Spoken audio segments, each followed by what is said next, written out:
हम आप लोग को पिछले वीडियो में वर्ण विचार पढ़ाए थे। आज हम आप लोग को शब्द विचार पढ़ाने चल रहे हैं। स्टार्ट करने से पहले आप लोग वीडियो को लाइक कर दीजिएगा, चैनल को सब्सक्राइब कर दीजिए और बेल आइकन को प्रेस कर दीजिए। चलिए हम स्टार्ट करते हैं। शब्द किसे कहते हैं?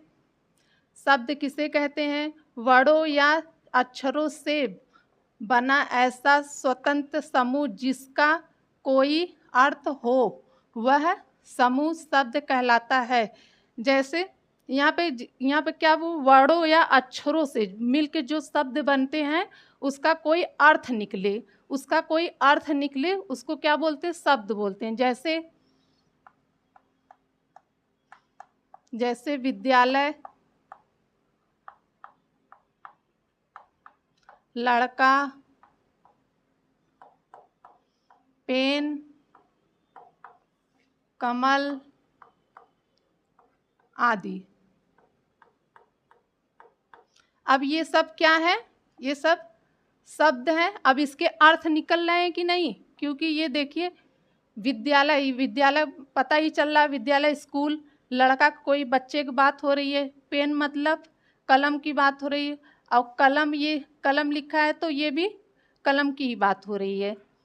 अब इसमें है शब्द विचार को वर्गीकरण किया गया है। इसको कितने भागों में किया गया है? 4 भागों में किया गया है। पहला है अर्थ के आधार पर, दूसरा है बनावट या रचना के आधार पर, तीसरा है प्रयोग के आधार पर, चौथा है उत्पत्ति के आधार पर। अब हम लोग देखते हैं अर्थ के आधार पर शब्द दो भेद होते हैं शब्द के। पहला है सार्थक शब्द, दूसरा है निरर्थक शब्द। सार्थक शब्द मतलब होता है जिसका कोई अर्थ निकले, और निरर्थक शब्द मतलब होता है जिसका कोई अर्थ ना निकले। चलिए इधर देखते हैं। सार्थक शब्द किसे कहते हैं? वे शब्द जिनसे कोई अर्थ निकलता हो, वे सार्थक शब्द कहलाते हैं। जैसे विद्यालय, मंदिर, रसोई घर, माता पिता आदि। ये सब क्या है? सार्थक शब्द हैं जिसके अर्थ निकल रहे हैं। विद्यालय मतलब स्कूल, मंदिर मतलब मंदिर में जाना, रसोई जहाँ खाना बनाते हैं, माता पिता जिसको माँ और ये सब जो बोलते हैं माता पिता को, वही सब इसके सार्थक से जिसके अर्थ निकलते हैं। और निरर्थक शब्द किसको बोलते हैं? वे शब्द जिनका कोई अर्थ ना निकल रहा हो, वे निरर्थक शब्द कहलाते हैं। जैसे हम लोग सार्थक के साथ हमेशा निरर्थक शब्द बोलते हैं। खाना, वाना।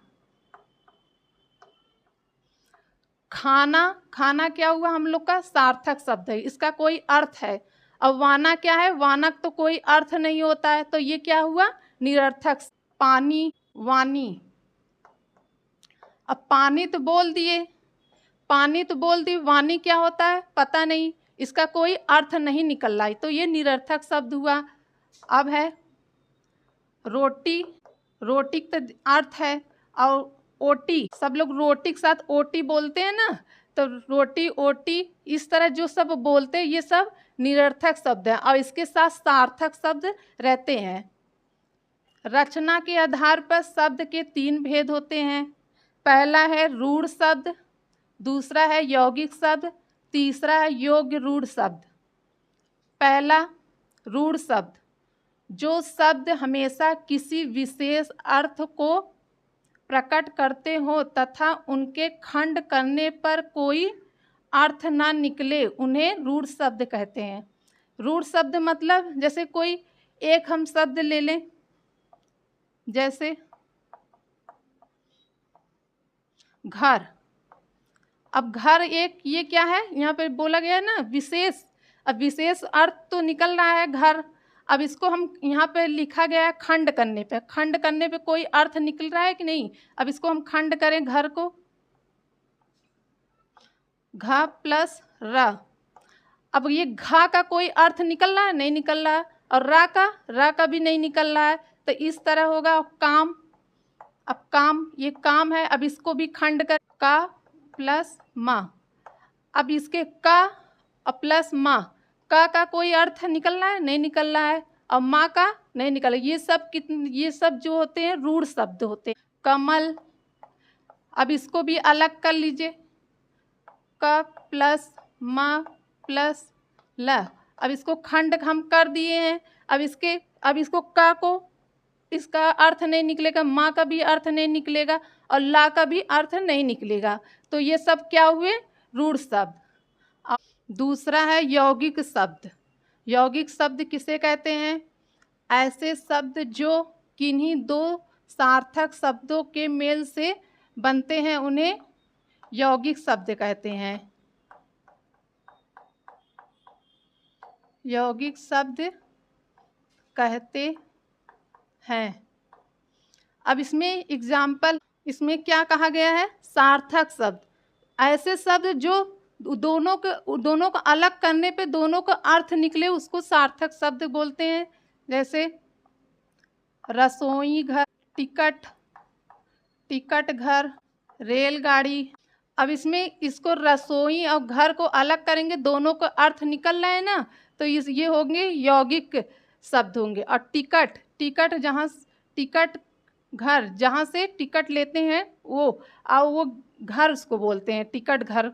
तो इसको अलग करने पे जो अर्थ निकलते हैं उसको यौगिक बोलते हैं। रेलगाड़ी, ये भी यौगिक शब्द हैं। और इसमें भी और शब्द आते हैं, जैसे विद्यालय हो गए, ये सब जो हैं ये सब यौगिक शब्द हैं। अब तीसरा है योग रूढ़ शब्द। किसे कहते हैं? ऐसे शब्द जो किन्हीं दो शब्द के योग से बने हो एवं बनने पर किसी विशेष अर्थ का बोध कराते हो, वो क्या कहलाते हैं? योग रूढ़ शब्द कहलाते हैं। अब इसमें क्या कहा गया कि दो शब्द ऐसे होंगे जो तीसरे का बोध कराते हो, तीसरे का किसी विशेष का बोध कराते हो। तो इसमें योग रूढ़ में बहुव्रीहि समाज आते हैं। जैसे नीलकंठ, लंबोदर, त्रिनेत्र, ये सब क्या है? जो तीसरे, नीलकंठ किसको बोलते हैं? शिव भगवान को बोलते हैं। लंबोदर ये किसको बोलते हैं? गणेश भगवान को बोलते हैं। और त्रिनेत्र किसको बोलते हैं? शिव भगवान को बोलते हैं।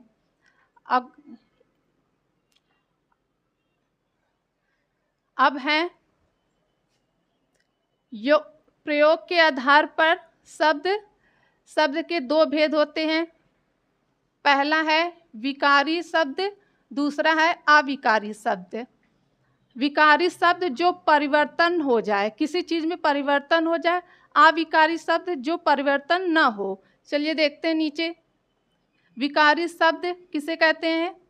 ऐसे शब्द जिनके रूप में लिंग वचन कारक के अनुसार परिवर्तन होते हैं, वे शब्द विकारी शब्द कहलाते हैं।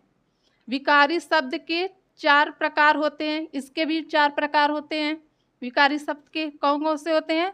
संज्ञा, सर्वनाम, विशेषण, क्रिया। अब ये किस में परिवर्तन होते हैं? लिंग वचन कारक में परिवर्तन होते हैं। अब एग्जाम्पल ले लें हम, जैसे शीला बहुत सुंदर लगती है। अब ये परिवर्तन हो जाएगा। सर्वनाम हमेशा संज्ञा के स्थान पे प्रयोग होता है। तो शीला क्या है? संज्ञा है। अगर यहीं पे हम वह लगा दें तो क्या हो जाएगा? सर्वनाम हो जाएगा। तो बहुत सुंदर, ये बहुत सुंदर क्या है? विशेषण है। और लगती क्या है? क्रिया है। शीला बहुत सुंदर लगती है, तो ये किस में परिवर्तित हो गया? लिंग में, कारक वचन में परिवर्तित हो गए। अविकारी शब्द किसे कहते हैं? आइए देखते हैं। ऐसे शब्द जिन पर लिंग वचन एवं कारक आदि से कोई फर्क नहीं पड़ता एवं जो अपरिवर्तनीय रहते हैं, वे अविकारी शब्द कहलाते हैं। जो लिंग वचन एवं कारक इसमें परिवर्तन नहीं हो सकता ये सब में, तो वो क्या कहलाते हैं? अविकारी शब्द कहलाते हैं। अविकारी शब्द 4 होते हैं। पहला है क्रिया विशेषण, दूसरा है संबंध बोधक, तीसरा है समुच्चय बोधक, चौथा है विस्मयी बोधक। अब ये क्रिया विशेषण जैसे लिख दें हम धीरे धीरे धीरे, और ये तेज, धीरे धीरे तेज। अब ये कोई वाक्य जैसे बनाए हम, राम बहुत धीरे धीरे चलता है, तो ये जो धीरे धीरे है, क्या इसका हम परिवर्तन कर सकते हैं? जी नहीं, हम इसका परिवर्तन नहीं कर सकते। तेज को भी हम परिवर्तन नहीं कर सकते। और संबंध बोधक में क्या आएंगे? पास, निकट, ये सब आएंगे। पास, निकट, साथ। जैसे सीता का घर मेरे घर के पास में है, तो ये इसको भी परिवर्तन नहीं किया जा सकता। विस्मयी बोधक में लेकिन, किंतु, परंतु, ये सब क्या है? समुच्चय बोधक हैं, इसको भी परिवर्तन नहीं किया जा सकता। अब विस्मयिक बोधक क्या है? आह, आह हे भगवान। हम लोग जब बोलते हैं ना कोई शब्द, हे भगवान ये क्यों हो गया, तो यही सब है, इसको परिवर्तित नहीं कर सकते। हम वीडियो को यहीं रखते हैं। आप लोग वीडियो को लाइक कर दीजिएगा, चैनल को सब्सक्राइब कर दीजिए और बेल आइकन को प्रेस कर दीजिए। आप लोग से हम नेक्स्ट वीडियो में मिलते हैं, तब तक के लिए धन्यवाद।